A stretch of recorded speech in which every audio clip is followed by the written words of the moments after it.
أعوذ بالله من الشيطان الرجيم بسم الله الرحمن الرحيم الحمد لله رب العالمين والعاقبة للمتقين والصلاة والسلام على سيدنا محمد وآله وصحبه أجمعين رب اشرح لي صدري ويسر لي أمري واحلل عقدة من لساني يفقهوا قولي. கண்ணியமானவர்களே, இந்த வகுப்பு வந்து தஃப்சீர் கிளாஸ். அதாவது நம்ம நிறைய பேர் குர்ஆனை அரபில் ஓதுறோம், ஆனால் தமிழ் அர்த்தம் தெரிகிறதில்லை.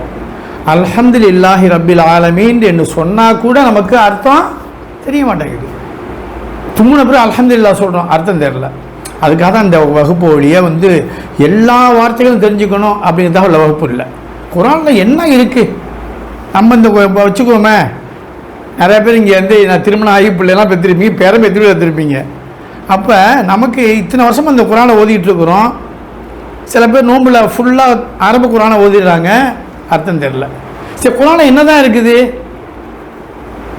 அது நமக்கு உண்மையிலே சொல்லப்போனால் ஒரு ரொம்ப சிரமமான பதில். என்ன அது தெரியல. அதான் அல்லாஹ் தஆலா இப்போ பாருங்கள், இப்போ இந்த குர்ஆன் எதில் வந்துடுது? இப்போ தமிழே வந்துடுச்சு. அப்போ தமிழில் வந்து நம்ம படிக்கலான்னு ரொம்ப வருத்தம். சில பேர் என்ன செய்கிறாங்க, குர்ஆனை ஓதுறாங்க, அரபில் ஓதிட்டு அப்படியே போயிடுறாங்க. அதில் அருமையான விஷயங்கள்லாம் அதில் வருது. முக்கியமாக பெண்களுக்காக உள்ள விஷயங்கள், சட்டத்திட்டங்கள் நிறைய சூரத்து நூறில் வருது. சூரத்து நூர் பெண்களுக்கு உள்ளது, நிறைய சட்டத்திட்டங்கள்லாம் அதில் வருது. அதை பார்க்க போகும்போது நம்ம என்ன செய்வோம், இன்ஷா அல்லாஹ் எப்படி செய்வோம்னா, நம்ம ஆரம்பத்துலேருந்தே போயிடுவோம். நம்ம என்ன செய்வோம், ஆரம்பத்துலேருந்து அல்ஹம்து சூராலேருந்து நம்ம இன்ஷா அல்லாஹ் பார்த்துருவோம். எல்லாத்தையும் இந்த குர்ஆன் இருக்குதா? குர்ஆன் மாறி இருந்தால் கூட, பக்கங்கள் மாறி இருந்தால் கூட பிரச்சனை இல்லை. நம்ம வந்து சூரா ஆயத்தை சொல்லுவோம். அல்ஹம்து சூரா எடுத்துங்களேன்.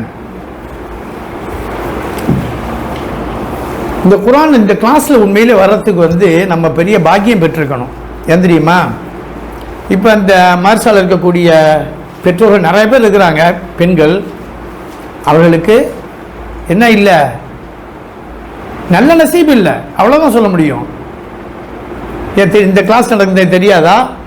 மெசேஜ் போட்டோம்ல, போட்டு ஏன் வரல? அவங்களுக்கு நல்ல நசீபு கிடையாது, அல்லாஹ் நாடலை, அவ்வளோதான் சொல்ல முடியும். அல்ஹம்து சூரா ஓதாமல் எந்த தொழுகையும் பூர்த்தி அடையாது. ஒருத்தன் தக்பீர் கட்டிட்டாங்க, அல்ஹம்து சூரா ஓதலை, தொழுகை கூடாது. இப்போ இமாம் ஜமாத்தில் தொழுகாங்க ஆண்கள் பள்ளிகளில், அது வேற. இப்போ லேட்டாக வந்து சேர்றாரு, இமாம் அல்ஹம்து முடிச்சா அது வேறு சட்டங்கள். ஆனால் வீட்டில் நம்ம தனியாக தொழுகும்போது அல்ஹம்து சூரா ஓதாமல் எந்த தொழுகையும் பூர்த்தி அடையாது. பிஸ்மில்லாஹிர் ரஹ்மானிர் ரஹீம் பாருங்க, அல்ஹம்துலில்லாஹி ரப்பில் ஆலமீன் சொல்கிறான் அல்லாஹ். ஆலம் அப்படின்னாக்கா வானம் பூமி எல்லாத்தையும் உள்ளடக்கியதான் ஆலம். அதுக்கு யாரு? இறைவன். ரப்புனா இறைவன், லில்லா, புரியுதா? லில்லானா அல்லாவுக்கு எல்லா வரும். அல்ஹம்துனா எல்லா புகழும்னு அர்த்தம். ஹம்துனா என்ன அர்த்தம்? புகழ், ரைட்டா? எல்லா புகழும். அப்போ சொல்கிறான், ஒரு ஆளுக்கு ஒரு உதவி செய்கிறாங்க, நம்ம ஜஸாக்கல்லான்னு சொல்கிறோம். எல்லா புகழும் யாருக்கு தான் போவோம்? அல்லாஹ்க்கு தான். என்ன அல்லாஹ் தான் சொல்கிறாங்க இங்கே, அல்ஹம்துலில்லாஹி ரப்பில் ஆலமீன். எல்லா உலகங்களையும், நமக்கு தெரியாத உலகம் நிறையா இருக்குது. நமக்கு என்ன தெரியும்? நம்ம ஊர், பக்கத்து ஊர், இப்படி ஒரு ரவுண்ட் அடிச்சுட்டு வரும், அதான் தெரியும். வானம் தெரியும், பூமி தெரியும், அவ்வளோதான். இன்னும் மறைவான உலகங்கள் நிறையா இருக்குது. எல்லா புகழும் அகிலத்தார் அனைவரையும் படைத்து ஒரு பாருங்க, அல்லாஹ்வுக்கு பாருங்க, ஒரு விஷயத்தை படைச்சிட்டா அதை அப்படியே விட்டுற மாட்டான். அது எறும்பாக இருக்கட்டும், பாறை உள்ள ஒரு தவளையாக இருக்கட்டும், ஒரு பூச்சியாக இருக்கட்டும், நம்ம யோசிப்போம், எப்படிப்பா இந்த பொந்து உள்ள இவ்வளோ எறும்பு இருக்குது, அது உணவு எங்கேருந்து போகுதுன்ட்டு. எல்லாத்தையும் யார் உணவு கொடுக்குறா? அல்லாஹ் தான் கொடுக்குறான். அதான் சொல்கிறது, எல்லா உலகத்தில் உள்ள அனைத்தையும் படைத்து அவர்களுக்கு தேவையானவற்றை கொடுத்து பரிபாலிக்கக்கூடிய அல்லாஹ்வுக்கே எல்லா புகழும் அப்படிங்கிறாங்க. அடுத்து அர் ரஹ்மான் இர் ரஹீம்ங்கிறாங்க. அர் ரஹ்மான் என்ன, ரஹீம் என்ன?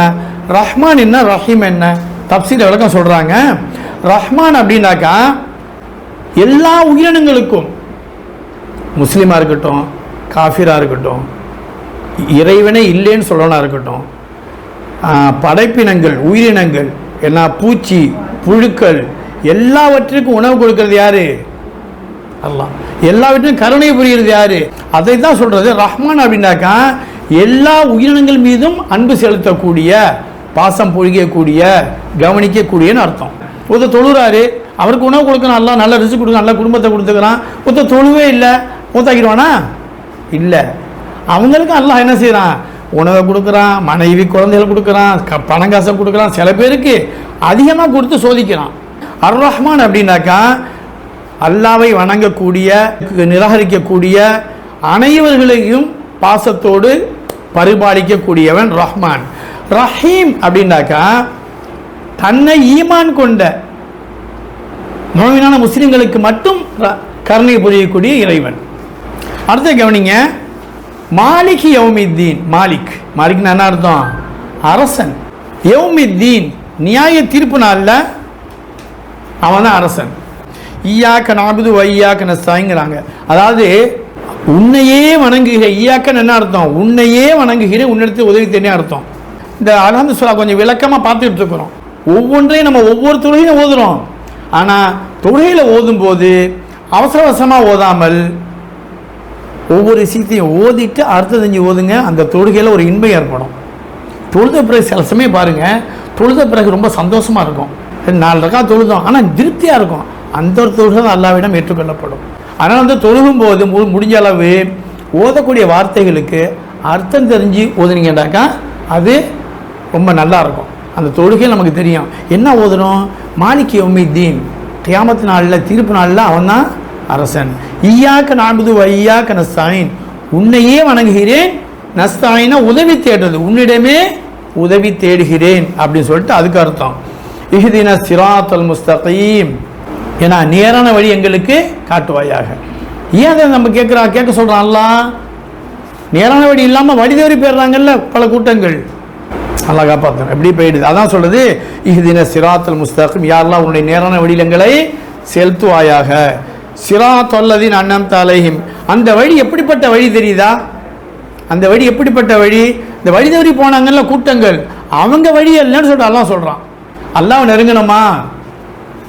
சின்ன சின்ன விஷயமா ஃபாலோ பண்ணுங்க. ஃபர்ல தொழுவுங்க. முன் சுன்னத்து இருக்குதா? ஃபஜ்ர் முன் சுன்னத்து எப்படின்னாக்கா, உலகத்தில் உள்ள எல்லா நன்மைகளும் ஒரு தராசிலையும் ஃபஜ்ர் முன் சுன்னத்தை ஒரு தராசிலையும் வச்சாக்கா அதுதான் வெயிட் அதிகமாக இருக்குமா. ஹதீஸில் வருது. அதே மாதிரி மகரிபுடைய பின் சுன்னத்து எப்படி, உலகத்தில் உள்ள எல்லா நன்மையும் ஒரு தராசில் வச்சுட்டு ஃபஜ்ருடைய முன் சுன்னத்து ஒரு தராசில் ஒரு சைடு வச்சா எது கனம் அதிகமாக இருக்கும்? முன் சுன்னத்து கனம் அதிகமாக இருக்குன்னு ஹதீஸில் வருது. ஏன்னா அப்போ தான் நல்லா தூங்கிட்டு இருப்பா. முன் சுன்னத்து போனால் பரவாயில்லை, ஃபஜ்ரே போயிடுது. நல்லா காப்பாற்றணும். யாருக்கு ஃபஜ்ரு போயிடுச்சோ அன்றைய பொழுது பரக்கத்து இருக்காதுன்னு இருக்குது. நம்ம வீட்டில் இப்போ பெண்களுக்கு ஏன் இந்த தஃசீர் கிளாஸ் ஆரம்பித்த ஒரு காரணம் என்னண்டாக்கா, ஒரு குடும்பத்தில் ஒரு பெண் நல்லா இருந்தால் குடும்பமே நல்லாயிடும். ஆணை விட பெண்ணுக்கு குடும்பத்தை பார்க்கறது ரொம்ப கடமை அதிகமாக இருக்குது. இப்போ கணவர் வந்து வெளியே சம்பாதிக்க போயிடுவார். அப்போ பொறுப்பு யாருக்கு அதிகமாகுது? தாய்க்கு தான். அந்த தாய் வந்து சமையலை பார்த்துக்கணும், கணவருக்கு சமைச்சு இது பண்ணிக்கணும், பணிவிடை செஞ்சுக்கணும், வீட்டையும் சுத்தம் பண்ணிக்கணும், பிள்ளைகளையும் பார்த்துக்கணும். அப்போ ஒரு தாய் வீட்டில் சரியாக இல்லைன்னா, அந்த தாய் வீட்டில் தொழுகவில்லை என்றால் மகள் தொழுவாது, பிள்ளைகள் தொழுவாது.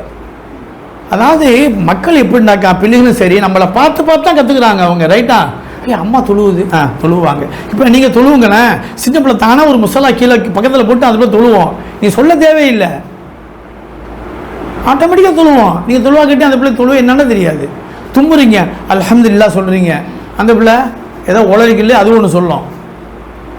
தாயை பார்த்து தான் பிள்ளைகள் கற்றுக்கொள்ளும். அப்போ முதல் ஆசிரியர் யார் பிள்ளைகளுக்கு? தாய் தான். அதுக்கு தான் சொல்கிறது நம்ம தஃசீர் கிளாஸ் ஆரம்பிச்சது. எதுக்கு நம்ம தாய்க்கு இது கொடுக்குறோம் அப்படின்னாக்கா, சரி இவங்க சரியானாக்கா குடும்பமே சரியாகிவிடும். அப்போ முதல் ஆசிரியர் பிள்ளைகளுக்கு தாய். தாய் உருப்படியாக இருந்துட்டாக்கா குடும்பமே சீராகிடும். எப்போ தாய் சரியில்லையோ குடும்பமே பாடாகிடும். அல்ஹம்து சூரா முடிச்சிட்டோமா? இப்போ எதுக்கு போக போகிறோம்? நம்ம 2வது சூரா பக்கராம்பாங்க. பக்கரான்னு என்ன அர்த்தம்? மாடும்பாங்க, காளை கன்றுமாங்க. குர்ஆன்ல உள்ள மிகப்பெரிய சூரா எது? சூரத்துல் பக்ரா தான், மறந்துடாதீங்க. மிக சிறிய சூரா எது? கௌசர், சூரத்துல் கௌசர்மாங்க. இன்னா ஆய்தைனா கல் கௌசர் ஃபஸல்லி லிரப்பிக வன்ஹர் இன்ன ஷானிஅக ஹுவல் அப்தர். அவ்வளவுதான். இதான் குர்ஆன்ல உள்ள மிகச்சிறிய சூரா. நல்லா கவனிங்க. இங்க சூரா ஆரம்பிக்கும் போது அல்லாஹ் தஆலா எப்படி ஆரம்பிக்கிறான்? அலிஃப் லாம் மீம். இதுக்கு அர்த்தம் என்ன? இங்கே எழுதும் போதே எப்படி எழுதிருக்காங்க? அலிஃப் லாம் மீம், அவ்வளவுதான். அர்த்தம் பாருங்க. ராலிக்கல் கிதாபு லா ரைப். ராலிக்கல் இது வந்து கிதாபுங்கிறான். கிதாப்னு என்ன அர்த்தம்? கிதாபு பல அர்த்தம், புத்தகம், குர்ஆன். லா ரைப ஃபீஹ் அப்படிங்கிறான். என்ன அர்த்தம்? இதில் நீங்கள் சந்தேகம் கொள்ள வேண்டாம். நல்லா கவனிக்கணும். ஆரம்பமே இப்படி தான் ஆரம்பிக்குது. இது குர்ஆனு, இதில் சந்தேகம் கொள்ளாதீங்க. ஏதாவது ஒன்று ஓதிவிட்டு அர்த்தத்தை பார்த்துட்டு இப்படி இருக்குது, இது என்ன இப்படி சரியாக வருமா? யாரோட சொந்த கருத்து. பெரிய அவுளியா பாருங்க, ஏன்னா இவர் ரொம்ப அல்லாவோட நெருக்கம் உள்ளவர், இப்படி இருக்கு அப்படி சந்தேகப்பட்டுறாதீங்கிறாங்க.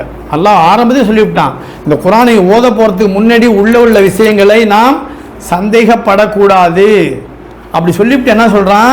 இந்த குர்ஆன் யாருக்கு நேரடியை காட்டும்? முத்தகீன், பயபக்தியாளர்களுக்கு, அல்லாவை அஞ்சக்கூடியவர்களுக்கு நேர்வழியை காட்டும். முடிஞ்சு.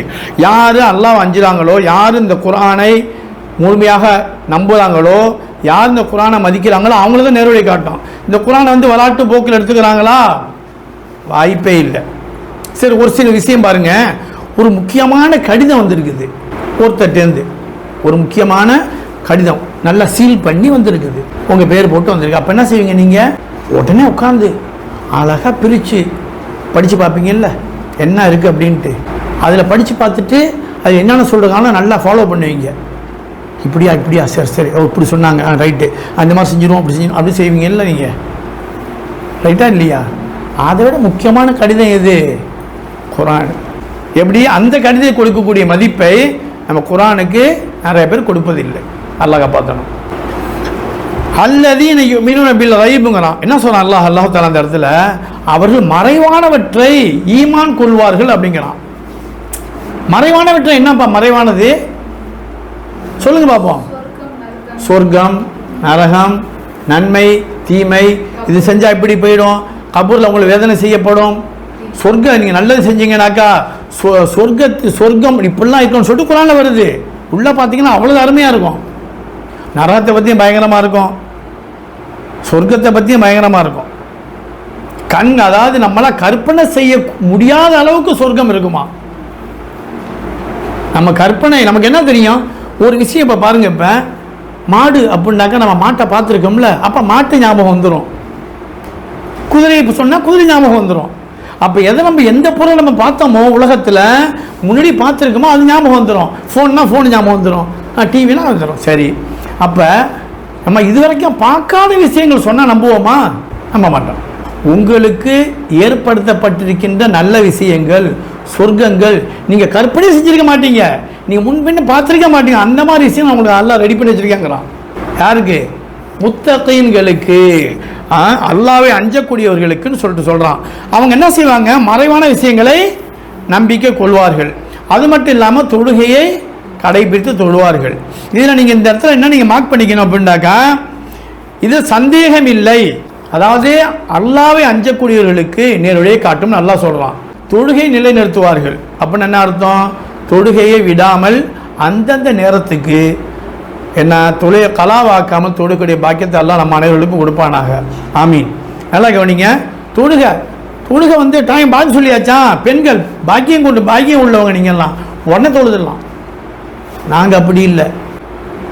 மனிதன் ஜின்னையும் நான் எதுக்கு படைத்தேன்? தொழுகை தான் படைத்தேன். வமா ஹலக்தல் ஜின்ன வல் இன்ஸ இல்லாலி யாபுதூன். நான் மனிதர்களையும் ஜின்னுகளையும் என்னை வணங்குவதை தவிர நான் படைக்கலைன்னு சொல்கிறான். அப்போ என்ன சொல்கிறான்? தொழுகைத்தான் உங்களை படைச்சிருக்கேன்னு சொல்லும்போது முக்கியமான விஷயம் தொழுகைக்கு போயிடுது. அப்போ நம்ம அதை விட்டுட்டு மற்றதை பார்த்தா என்ன செய்ய? அடுத்தது தானமாக செலவு செய்வார்கள். நமக்கு ஒரு வருஷம் வச்சுருக்கிறோம், 1 லட்ச ரூபா வச்சுருக்கிறோம் அப்படின்னாக்கா அந்த பணம் அப்படியே இருக்குது. அதில் 2% ஜக்காத்து கடமை. மற்றபடி நல்ல விஷயங்களுக்கு என்ன செய்கிறாங்க? செலவு செய்கிறது அல்லாஹ் சொல்கிறாங்க. நமக்கு வழங்கிய பொருள், நம்ம உலகத்தில் பிறக்கும் பொழுது சொத்து பத்தோடு பிறந்தோமா? இவ்வளோ பணம் நகை மூட்டை கட்டி பிறந்தோமா? ஒன்றுமே இல்லை, வெறுங்கையோடு பிறந்தோம். இதான் அல்லாஹ் உதவி கொண்டு நமக்கு ஒரு சில பொருட்கள் கொடுக்கப்பட்டுச்சு, வீடு கொடுக்கப்பட்டு, துணிமணிகள் நகைகள் கொடுக்கப்படுது. இது அல்லாஹ் கொடுத்தா தான் சொல்கிறாங்க. அல்லாஹ் நாங்கள் வழங்கிய, அவர்களுக்கு வழங்கிய பொருள்லேருந்து, செல்வத்தேர்ந்து நீங்கள் அவர்கள் செலவு செய்வார்கள். அப்படியே அல் பகீல், அல் பகீல் என்ன அர்த்தம்? கஞ்சன். கஞ்சன் ஆகிடாதீங்க, எது வந்தாலும் வச்சுக்கிறது. செலவு பண்ணால் காலி ஆகிடுமா? அப்போ அப்படி வச்சுக்கிட்டா அதில் பறக்கத்தே இருக்காது. செலவு செய்கிறது, செலவு செஞ்சு தான் அவனால எல்லாம் சொல்கிறாங்க. நாம் அவர்களுக்கு வழங்கிய பொருள் செல்வத்திலிருந்து என்ன செய்வாங்க? அவங்க தானமாக செலவும் செய்வார்கள். அதாவது தர்மம் அப்படிங்கிறது முஸ்லீம்கள் மட்டும்தான் கிடையாது, எல்லா மனிதர்கள் தானே. நீ அப்படி யோசனை பண்ணுங்களேன். இப்போ எல்லாம் சொல்கிறேன், அதாவது வெளியில் போகிறோம், ஆனால் முஸ்லீம் இல்லை, ஒருத்தர் சாப்பாடு பசிக்குது, ஒரு வடை வாங்கி தான்னு கேட்குறாரு, வாங்கி கொடுங்க. நீங்கள் எது செஞ்சாலும் அல்லாஹ்வுக்குன்னு சொல்லி செய்யுங்க, உங்கள் இது ஏற்றுக்கொள்ளப்படும். அல்லாஹ்க்காக கொடுக்குறேன், அல்லாஹ்வுக்காக செலவு செய்கிறேன், அந்த அல்லாஹ்வுக்காகங்கிற ஒரு எண்ணம் வந்துருச்சுன்னா அல்லாஹ் கபூல் செஞ்சிருவான். என்ன சொல்கிறாங்க? தர்மத்தில் சிறந்த தர்மம் பசிக்கும் குடலை நிரப்புவது. பெரிய தர்மம் என்னன்னா, பசிக்குதுன்னு ஒரு ஆள் வந்துட்டாங்களா, சாப்பாடு கொடுக்கலாம் பெரிய தர்மமா. ஏன்னா பசி உள்ளவங்களுக்கு தான் அந்த அருமை தெரியும். உண்மையிலேயே நல்ல பசியில் ஒரு ஆள் சாப்பாடு கொடுத்தா எப்படி இருக்கும்? 4 வேதங்கள் கொடுக்கப்பட்டிருக்கு மொத்தம், ரைட்டா இல்லையா? இது குர்ஆன் எத்தனை வேதம்? 4 வேதம் குர்ஆன். அப்போ முன்னாடி கொடுக்கப்பட்ட வேதங்களுக்கு அது சொல்கிறாங்க, எல்லாம் முன்னாடி கொடுக்கப்பட்ட வேதங்கள் நான் ஈமான் கொள்வாங்க, இப்போ அவங்க கொடுக்கப்பட்ட வேதத்தையும் அவர்கள் நம்பிக்கை கொள்வார்கள். ஒரு முஸ்லீம்லாம் எப்படி இருக்கணும் அப்படின்னாக்கா, நமக்கு முந்தி கொடுக்கப்பட்டுச்சு வேதம், இஞ்சில், தௌராத், அந்த வேதங்களையும் ஈமான் கொள்ளணும், இதையும் ஈமான் கொள்ளணும். இதான் கடைசி வந்த வேதம் தான் இது குர்ஆன். இதுக்கு பிறகு வேதங்கள் வருமா? வராது. நபிமார்கள் வருவாங்களா? வரமாட்டான். இறுதி நபி யாரு? முஹம்மது ஸல்லல்லாஹு அலைஹி வஸல்லம். நபியுடைய பேர் முஹம்மது அப்படின்னு கேள்விப்பட்டாவே ஸல்லல்லாஹு அலைஹி வஸல்லம் அப்படின்னு சொல்லிட்டு யார் சொல்கிறாங்களோ அந்த பதில் நபி அவர்களுக்கு எத்தி வைக்கப்படும்.